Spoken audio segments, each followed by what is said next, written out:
He wasn't born into privilege. He didn't have a last name that opened doors or a bank account that softened life's blows. All he had was hunger. Not the kind that makes your stomach growl, but the kind that keeps you awake at 3 a.m. Wondering, is this it? Is this what my life is going to be? There was a time he didn't even have shoes that matched. He'd walk to school with a cracked soul and a cracked heart. People laughed at him. Teachers overlooked him. Society had already decided his place, just another name that would fade into the background. But in that silence, in that loneliness, he heard something the world couldn't. He heard a whisper that said, "You are not finished. You are just getting started."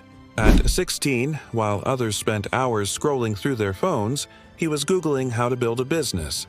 While his friends played games, he was studying algorithms, editing videos, learning how money works. He didn't have a laptop, just a second-hand phone with a broken screen, but he had something money couldn't buy, the will to figure it out. People called him obsessed. Even his family told him to be realistic.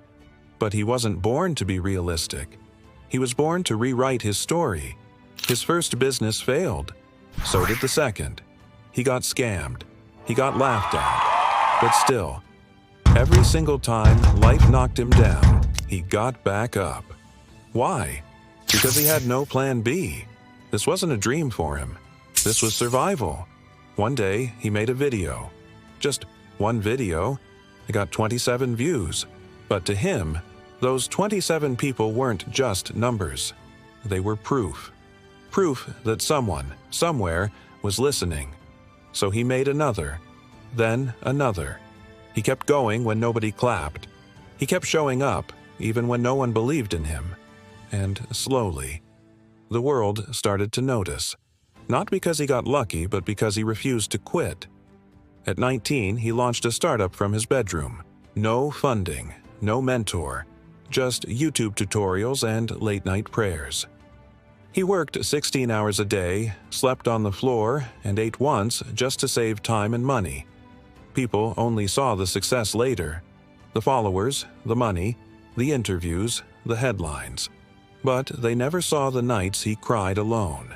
The nights he questioned everything. The nights he nearly gave up. Now, he owns the building he once cleaned. He signs the paychecks he used to wait for. He mentors the kids they once called hopeless. But even now, with millions in the bank and his name on the door, he still wakes up hungry. Hungry to grow. Hungry to give. Hungry to prove that it was never about becoming rich.